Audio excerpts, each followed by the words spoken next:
بسم الله الرحمن الرحيم. أنا مقعي وحوي وجبريل إسماعيل عثمان وحنا هاي أضياش رير إدمنتون إن هدي أن أقول فارنت مانتا لقاها الله يوم موضوع لقاها الله مانتا وعوان كيسو هاي محا سببي كردات سنانتا والدين الصوماليات oo timid qurbaha khaasatan wadankan hadda aynu joogno North America ama Canada xaa sababay kala daadsanaanta waxaan rabaa inaan saddex u kala qaado kow qalad waalidiintu leeyihiin iyo qalad caruurtu leedahay iyo qalad wadanku leeyahay aynu joogno waxa ugu horeeya qaladka waalidiintu leeyahay waxa kamid ah inagu wadankan markaynu imaanaynay kuma inaan imaan qorshe aynu wadankeena uga nimid dadku waxay ku yimaadeen si habqaan ah bay ku yimaadeen oo qof walba ujeedo leeyahay ujeedada ugu weyn ay tahay dhaqaale iyo nolol ka fiican tii ay ku haysteen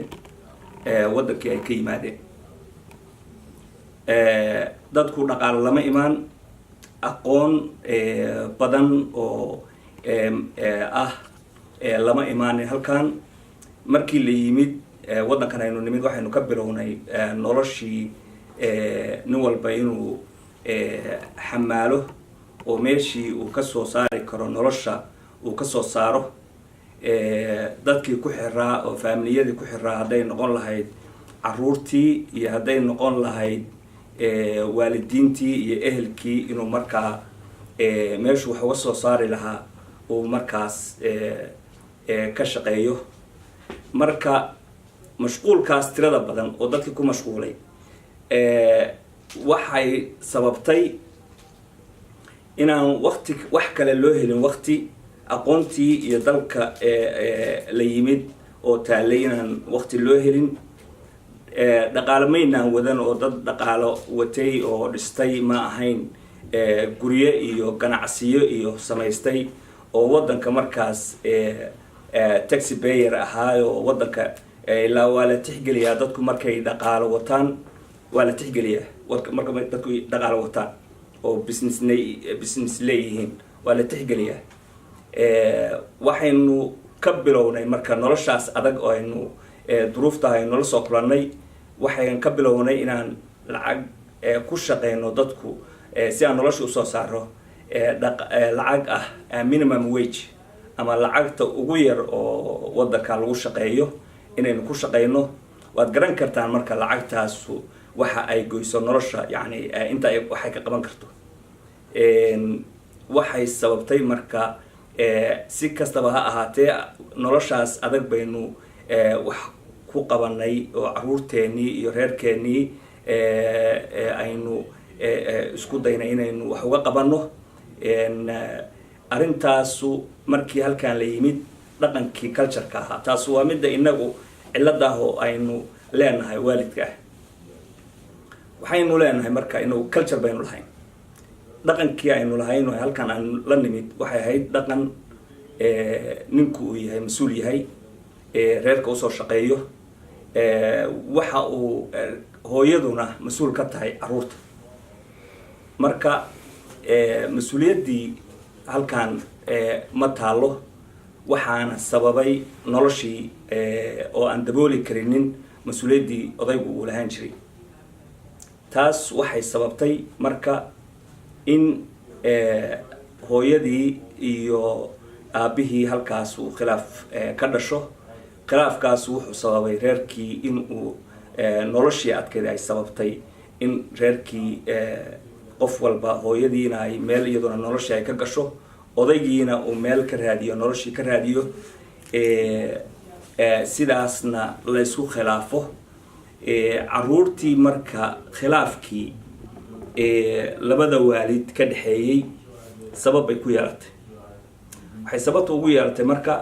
caruurtii waxaa la rabay caruurta waalid ku taxalluqa oo waqti u haya oo la sheekeeya dhaqankaasna maynaan lahayn oo inagu waddankeenu ka nimid dhaqankaas maynaan lahayn. caruurtii waxay baratay dhaqan ka duwan keeni oo markiiba ay la qabsadeen. waxaa ka mid ah luqadii, waxaa ka mid ah dhaqankii ka duwanaa keenna yaa ka mid ah, waxaa ka mid ah oo caruurtii ay markiiba la qabsadeen luqadii ka barteen. waxaan hadda halkan caruurteena hadda dhibaatada u keenay oo ah gaangiska ah oo inagu aynaan aqoon, waddankeenu aqoon. waxaa ka mid ah maaragtay dragiskan oo inagu aynaan ka aqoon, waddankeena aqoon. khaasatan daraagan hadda la isku leynhayo inagu maynaan aqoon, waddankeenu ma lahayn. waad ogsoon tihiin dalka markaynu nimid inagu hubna maynaan wadan, daroogana waddankeeni maynaan aqoon la isticmaalo. dragiska keliya ugu weyn waxa uu ahaa inaga waddankeenii qaadkaas u ahaa. qofka khamriga iyo waxyaabahaas kalena waad ogtahay, waxaa loo yaqaanay magacyaa loogu yeeri jiray oo dariiqa xitaa waa lagu dhagaxyin jiray, qofku waa la dhuman jiray. waxaynu nimid marka culture ama dhaqan ka duwan keeni oo waxaasoo dhan ay ka yihiin caadi ay ka yihiin. caruurteenni marka dhaqankii bay la qabsaday, waxayna ku darmadeen oo raaceen. khaasatan qolo walba markay timaado marka waddankan waxay raacaan oo ku daydaan cid ay u midab dhow yihiin. inagu marka waxaynu u midab dhownahay dadka madow. dadkii madoobaa oo halkaan ka soo horreeyey waxay ahaayeen waa dad dad badan oo ka mid aho ay ka shaqeeyaan waxaan caruurteenu waxa weeye waa dagaalkan violencega iyo dragiska oo ay isdilaan. waxaa ka mid ah waxaan la yidhaahdo ciyaalkeenu markiiba waxay la qabsadeen inay dhegaystaan heesaha raabka ah. fidnada ugu badan, dhibaatada ugu badan oo ciyaalka soomaalida ah sababa oo dhiirigelisa inay islaayaanna waxaa ka mid ah raabka. raabku wuxuu ka sheekeeyaa in la isdilo, in hooyadaad dishid, inaad askarta laysid, inaad dhibaato inaad samaysid buu ka sheekeeyaa. waa ka mid marka sababtaasi. waxaan marka halka ugu weyn oo aynu u weynay inagu caruurteennii haddaan waalinahay midu waxay ahayd dhaqankii oo aynaan qorsho la-aan iyo qorsho la-aantii aynu ku nimid meesha, oo aynaan dhaqaalanahayn, aqoon waddankii markiiba aynu wax ku bilownayna aysan jirin. taasu waxay ahayd sabab bay u ahayd. qaybsanaantii waalidku ay qaybsameenna sabab bay u ahayd. oo anigu hadda ka dhigimayo runtii waxaan leeyahay inagu dal baynu ka nimid, dhaqan baynu lahayn, maynaan aqoon sababahan waxaan dhacay haddayna ku dhacaya. faamiliye wada degan oo qaraabo iyo ehelba isku xiran baynu ahayn, oo dadku noloshu ha kala duwanaato laakiin dad wada dhaqan baynu ahayn. waxaa sababay marka familiga kala daadsanaantiisa waa dhaqankii iyo culturekii aynu ugu nimid halkan. waa midda sababta u ah.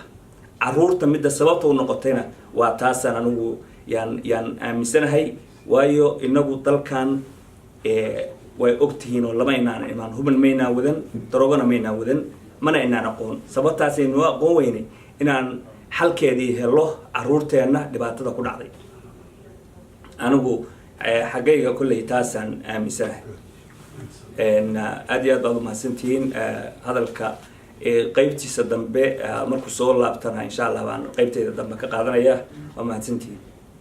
isku israacso maxay taad u malayn kartaa inay xalka tahay? xalka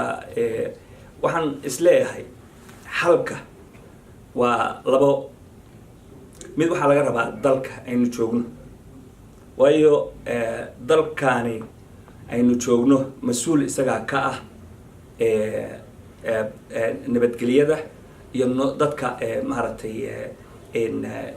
wixii nabadgelyada ah iyaga dalkaana mas-uulka ah. waxaa layna ka rabaa marka dalkaa laga rabaa inay ku bixiyaan sida ummadda kale oo ku nool waddanka, inay ku bixiyaan kharash ku bixiyaan,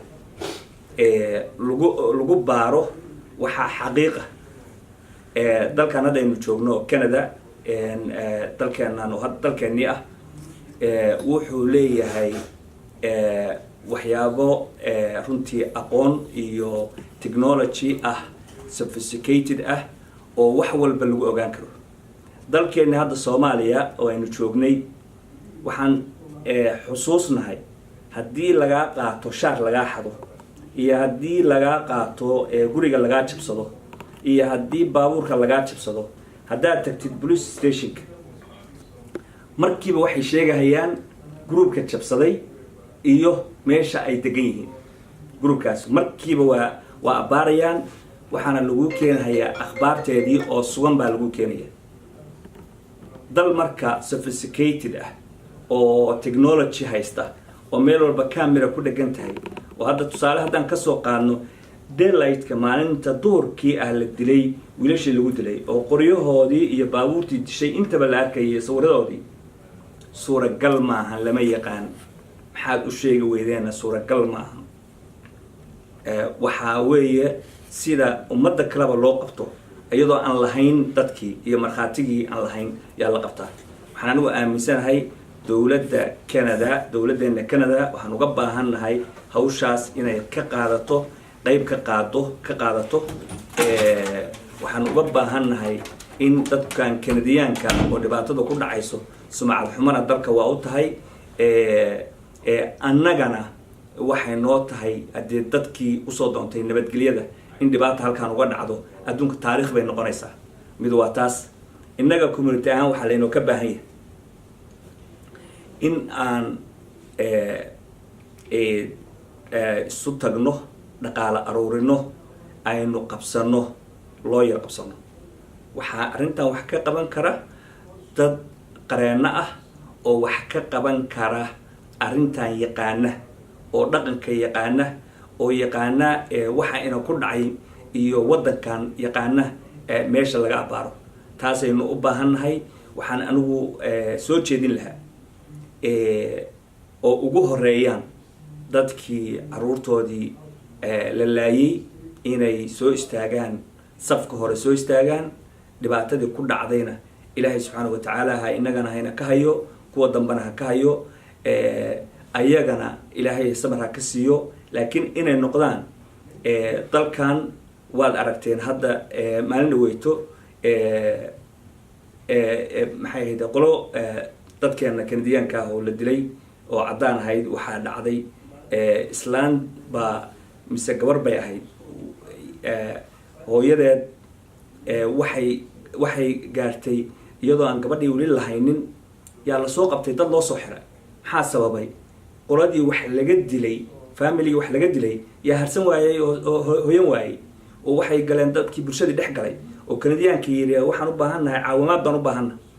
caawimaadii waa la caawimay looyaray qabsadeen sidaasaa loo soo qabtay. waxaan u baahannahay marka familygii wax gaareen in ay banaanka soo dhigaan soo istaagaan inaguna aynu gurmad aynu istaagno dhaqaale aruurino si aynu u difaacno inta nool u difaacno ayaguna caruurteenuna u ogaato oo aynu u noqono tusaale u noqono si ay bari isu difaacaan. taasaynu u baahannahay. aad iyo aad baad mahadsantahay. anigu intaasaan arkaa. waaniga mar labaad kusoo laabtay waxaan leeyahay waxaynu horta dadkeenu waxaa loo baahan yahay inay ogaadaan dalkan aynu joogno dad Canadian aynu nahay. waxaynu nahay inagu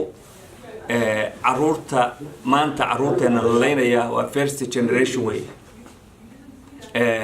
first generation waa second generation way. marka waxaa loo baahan yahay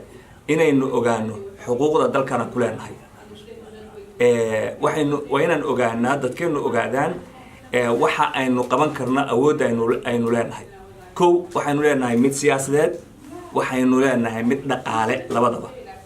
taxi payers baynu nahay siyaasadda iyaynu maanta cod baynu bixinaa intaasba waa isticmaali karaa. dadka la leynahaya waa caruurtii taxi payerska ahayd iyo waalidkii taxi payerska ahaa caruurtoodii weeye wax la leynahaya oo Canadiyaanka ahaa. waxaan xaq u leenahay in caruurta Canadiyaanka ay la daafaco oo uu daafaco dalkeenu uu daafaco maxay hayde ciidamadu ay daafacaan xuquuqda aan dalka ku leenahayna waxa weeye qofka caruurtaanu xaq waxay u leeyihiin inay noolaadaan inay maxay hayde dhibaatada ku dhacaysa in wax laga qabto oo ah dhibaato dalku leeyahay oo dalka ay og yihiin oo ay yaqaanaan sidaa wax uga qabtaan ay yaqaanaan waxaan leeyahay marka laba arrimood marka kow waxaan samayn karnaa political pressure baan samayn karnaa yaan abuuri karnaa waxaan abuuri karnaa kow inaan sameyno systemka waddankan inaynu naqaan meesha laga galo waa kow waxaynu u baahan nahay horta cid taqaana oo lawyer ah oo marka ugu horeysa albaabadan furta innaguna aynu daba taagannahay dhaqaale la daba taagannahay aynu la daba taagannahay xoogna la daba taagannahay oo gadaashooda taagannahay oo aan leenahay waxaanu nahay dad kanadiyaana xuquuq dalka ku leh waxaan u baahannahay inaanu helo caruurtayadii baa ku dhimatay halkan waxaa nooga dhintay dalkii aanu uga soo cararay nabadgelyo darrada uga soo cararay waxaa halkan ku dhintay in ka badan oo ah dhalinyaradii aan la soo cararay in ka badan baa ku dhimatay halkan taasaan rabnaa marka in aan muujino oo dadkeenii ha ugu horeeyaan dadkii dadka laga laayay oo boorar soo qaadanaya oo qaarkood fariisanayaan looga baahan yahay inay fariistaan maxay ahayd maxkamadaha iyo booliiska iyo justiceka hortooda intay fariistaan inay tusaan caruurtoodii in la laayay aan waxna laga qaban oo lasoo qaadanayo masawiradoodii cunugyadii iyo sawiradii laga qaaday iyo kuwii maalinta duhurka la laayay iyo caruurtan maalin walba la laynayo inay soo qaadaan masawiradoodii la soo fariistaan waxaynu u baahan nahay pressurekaas inuu ka yimaado dadkii innaga inuu ka yimaado dadkeena caruurtooda la laynayo kuweena hadda maalin walba waxaynu goobjoogna caruurteenii maalin walba mid baan geenaynaa halkaasay ku dhammaanaysaa waxaa la yidhaahdaa ciyaalkii soomaalida isdilay baa looga haraa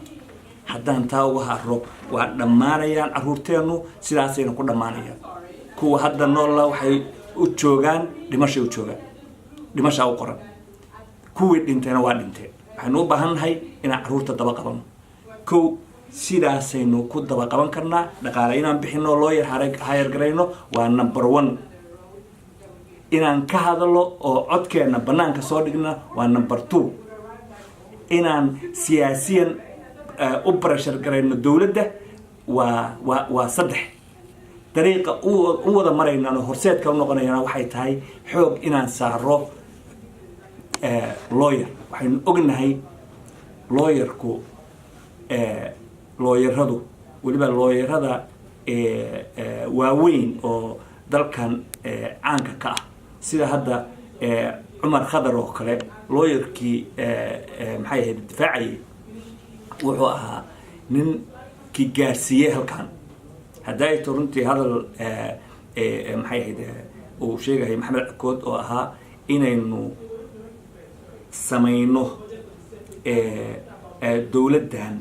markii aynu la galo la suugareeyo waayo inagu waxaan aaminsanahay anigu waxaa inaga ina ku dhacaya inaan kusoo garayn karno dawladda inaan kusoo garayn karno booliiska inaan kusoo garayn karno cityga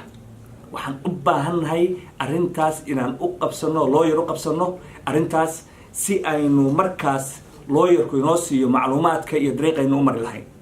dagaalkaasna inaynu u diyaar garowno yaa laynu ka baahan yahay haddii kale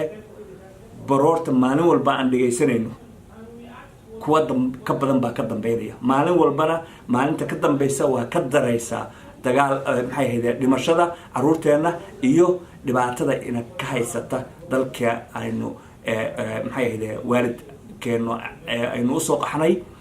dadkeena waaweyn aynu usoo qaxnay oo nabadgelyada usoo doonanay oo aynu qaadanay dhalashadooda qaadanay waxaan ogsoonahay dalkan waa dal la wada yimid oo dadku immigrant la wada yahay waxaynu ka midnahay dadka immigrantga ah oo dadkii ugu dambeeyay baynu ka midnahay kanadiyaan ayaynu nahay waxaynu u baahannahay qolo walba marxalad bay soo martay waxaan aaminsanahay waynu gaaray marxaladii aynu isku difaaci lahayn waa gaaray dalka waxbaynu ka baranay caruurta inuu ku dhalatay caruurtoodii baa hadda joogta oo generationkii labaad ah iyo hadda ku dhalatay oo joogta waxaan u baahannahay waqtigan kici lahayn waxaan ku gabagabaynayaa waan u baahannahay dhalinyarada halkan ku dhalatay iyo kuwa iyaga oo sanad jira oo hadda 40 ku dhow la keenay inay noqdaan dad ka soo qayb galaan maxay ahayd barnaamijyadan kana hadlaan oo ay ku hadlaan maxay ahayd u noqdaan role model dadka ka maqanaya caruurtu waa dhagaysanaysaa social media maanta dadku waxay la socdaan social media waxaynu u baahannahay inaynu social media hadalkeena codkeena gaarsiino dhalinyaradana soo kicino oo aynu ku yeelano maxay ahayd dhalinyarada cid ku yeelano ka hadasha mawduucan ka hadasha aad iyo aad baad u mahadsan tahay camera maanka iyo kasoo qaybgalayaasha meeshuba